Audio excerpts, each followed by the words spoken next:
Hey, listeners, Father's Day is coming up this weekend. And if you're still wondering what to get the dad who says he doesn't need anything, well, we've got an idea. Give him a gift that's smart, inspiring, and lasts all year long, a membership to the Next Big Idea Club. He'll get the best new nonfiction books handpicked by Malcolm Gladwell, Adam Grant, Susan Cain, and Daniel Pink, plus audio summaries, author interviews, and more. It's like a brain boost delivered straight to his door. Go to nextbigideaclub.com and use the code DAD20 for 20% off any gift membership or even a membership for yourself. That's nextbigideaclub.com and use the code DAD20 at checkout. Now, on with the show. LinkedIn presents. Self-disclosure creates more opportunities to connect and increases trust. There's a cost to non-disclosure. The less you allow yourself to be known, the more opportunity you give me to make up stories about you. And the closer you hold your cards to your chest, the closer I'll hold mine.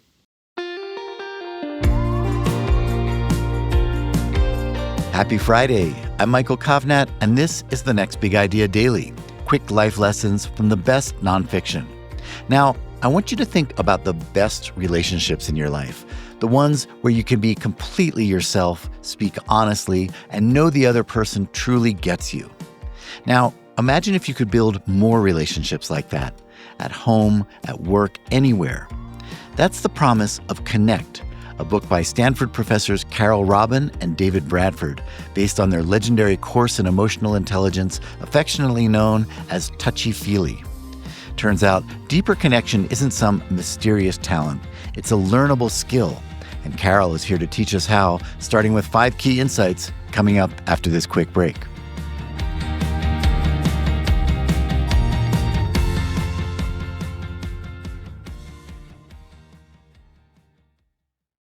From LinkedIn News, I'm Leah Smart, host of Everyday Better, an award-winning podcast dedicated to personal development. Join me every week for captivating stories and research to find more fulfillment in your work and personal life. Listen to Everyday Better on the LinkedIn Podcast Network, Apple Podcasts, or wherever you get your podcasts. My name is Carole, and I'm the co-author with my colleague David Bradford of Connect, Building Exceptional Relationships with Family, Friends, and Colleagues. Our book contains the lessons of a legendary course that David and I taught for decades at the Stanford Graduate School of Business called Interpersonal Dynamics, known affectionately by our students as Touchy-Feely, and which tens of thousands of alums have consistently described as nothing short of life-changing. David and I get emails from them years later that say things like, "I just got promoted to CEO, and I owe it all to your class." We also get calls and emails that say, "I'm pretty sure your course just saved my marriage," or, "Thanks to what I learned from you, I just reconciled my relationship with my brother, who I hadn't spoken to in a year." We've taught the lessons of Touchy-Feely to hundreds of executive clients with similar outcomes. I'm thrilled to have the opportunity to share 5 key insights from our book. Relationships exist on a continuum, and we can in fact learn how to move from fairly superficial contact to real connection. As we move along the continuum, we come to feel known, supported, affirmed, and fully accepted. We use the following analogy. As a young man, David used to frequently climb Mount Washington, which, though beautiful, is also quite dangerous. So David never climbed alone. Climbing Mount Washington with a partner is akin to moving along the relationship continuum. Relationships begin on an easy, well-worn trail of light conversation. Soon the climb becomes a bit more challenging. The trail splits and you disagree about which fork to take, a disagreement you need to resolve. Then you're at the difficult steep head wall and the choices multiply. How much should you offer to help your partner? Will they welcome the offer or be insulted? What if you want to take a break but your partner wants to keep going? The climb over the head wall is invigorating, and a beautiful meadow lies before you filled with summer flowers. You lay your knapsacks down so you can rest and take in what you've accomplished. That's the equivalent of having moved along the continuum to the point where your relationship feels functional and robust. You can decide to just stay here. It's already much stronger than it was when you started out. Even getting to the meadow is challenging. All relationships have the potential to reach the meadow. And you have to get here before having any hope of reaching the summit and becoming exceptional. Exceptional relationships are characterized by those in which we can both be fully ourselves and are willing to be vulnerable. We can be honest and trust disclosures won't be used against us. We deal with conflict productively, and we are both invested in each other's learning and growth. Some of this happens on your way to the meadow. Reaching the summit requires even more skill and deeper commitment. In order to deepen a relationship, you have to be open to being more fully known, which in turn requires self-disclosure. Self-disclosure creates more opportunities to connect and increases trust. There's a cost to non-disclosure. The less you allow yourself to be known, the more opportunity you give me to make up stories about you. And the closer you hold your cards to your chest, the closer I'll hold mine. But disclosure is not risk-free and makes us feel vulnerable. So how much should you disclose? We suggest the 15% rule. Think of 3 concentric circles. The one in the middle is your safety zone, where you don't give what you say a second thought. The outermost circle is the danger zone, which is what you'd never consider sharing in a million years. The circle in the middle is the zone of learning. If you're worried about venturing into the learning zone with a disclosure, try stepping just 15% outside your comfort zone. You're less likely to freak yourself or the other person out, and you can more easily recover if things go sideways. Once you've had a good outcome after stepping 15% outside your comfort zone will get a bit larger, and you can experiment stepping 15% beyond that. That is how we learn and grow. A CEO I know has incorporated this lesson into his bi-weekly executive team meetings. At the start of each meeting, each of the 6 C-suite members checks in by taking 90 seconds to complete the prompt, "If you really knew me right now." Yes, they time it, and they do it on Zoom, and they are all continuously expanding their comfort zone with each other. Curiosity is fundamental to connection. In order to move along the continuum and deepen a relationship, the other person also has to allow you to know them. Since self-disclosure tends to be reciprocal, your own willingness is a place to start. But while reciprocity is a crucial element of self-disclosure, whose job is it to disclose first? When issues of status or perceived status are at play, the answer to this question is complicated. Expecting someone who might already be feeling one down to initiate self-disclosure is a lot to ask. Those in higher power and status positions need to not only be aware of this dynamic, but also disclose first and to a greater degree than they would with someone of equal status. For someone else to tell you more about themselves, they also have to know you're genuinely interested in them. Enter the role of inquiry and curiosity in building relationships. The best way to make sure you're conveying authentic curiosity is to allow for the possibility that no matter how perceptive you are, you don't actually know what's going on for someone else, unless they've told you. The root of the word inquiry is quest, which means to search, and to do so without necessarily knowing what you'll find. Inquiry and curiosity require suspending judgment, at least temporarily. Genuine, naive curiosity is likely to encourage the most disclosure. It's important to note that not all questions are created equal. Open-ended questions widen the scope of a conversation and typically start with how, when, where, or what. For example, when was the last time you felt that way? How did you come to see it that way? What is going on for you? Close-ended questions, on the other hand, can usually be answered with a yes or no, and they narrow the conversation.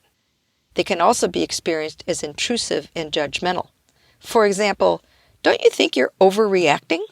Or, didn't you already try that twice?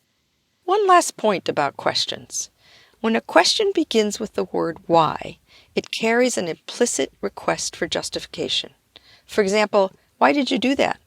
Or, why do you think that?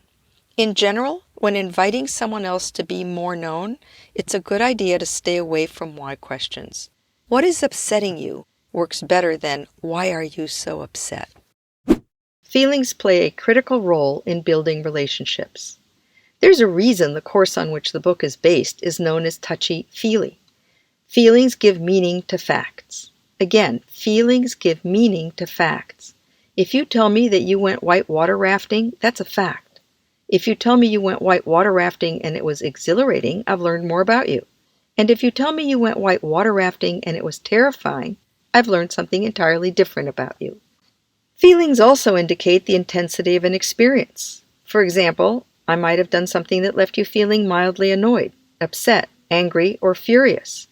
Obviously, vastly different reactions with vastly different implications. It's like treble and bass in music. A rich, productive exchange requires thoughts and feelings. In spite of their importance, many of us have been socialized, particularly in business, to avoid expressing feelings at a cost. Take what happened to me. In 1975, I was hired as the first woman in a non-clerical job by a very large industrial automation company, and learned very quickly there was no place for emotions in the workplace. 10 years later, after several promotions, I was running a $50 million business.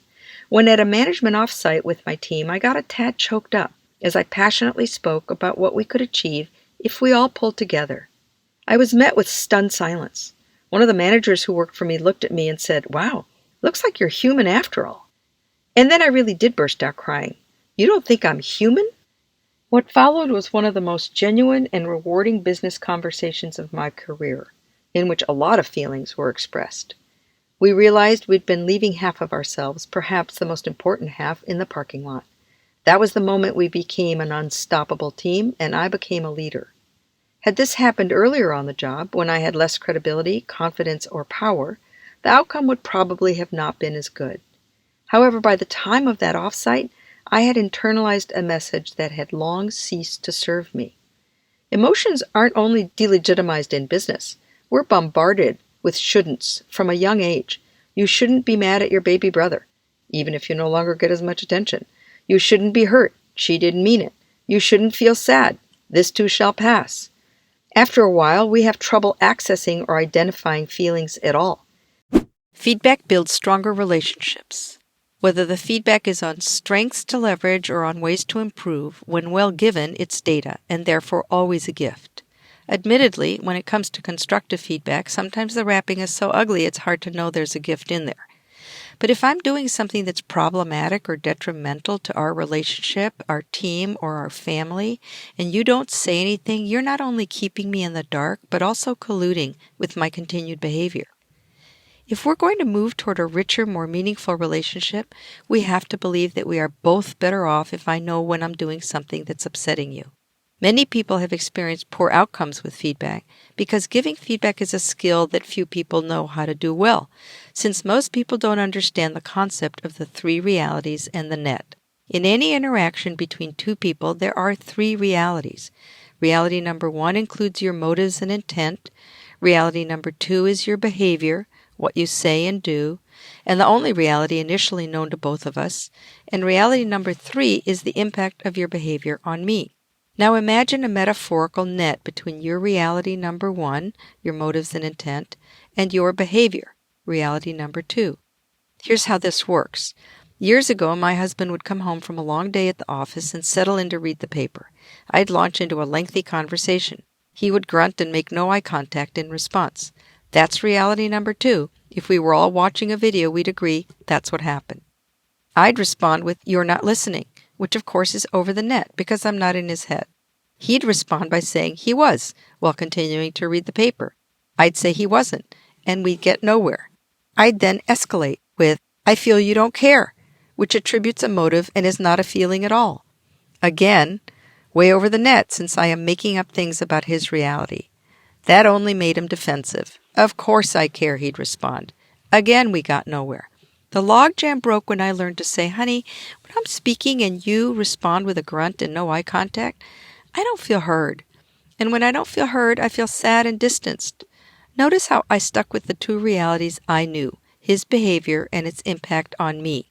That enabled us to move into problem solving, which is the purpose of feedback. It also made our relationship stronger.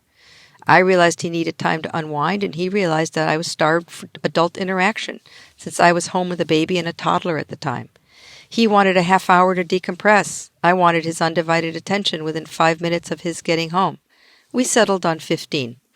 Our exchange also resulted in my husband learning more about what was going on for me, because feedback often says as much about the giver as the receiver. A feedback exchange is always 2 for the price of 1, and an opportunity for both people to learn and grow. Thank you, Carole. Okay, listeners, you can get yourself a copy of Connect using the link in the show notes. And if you got something out of today's show, please leave us a 5-star rating and a glowing review to help others find it. That does it for us this week. These episodes were written by me, Michael Kovnat, and edited by Kayla Bissinger.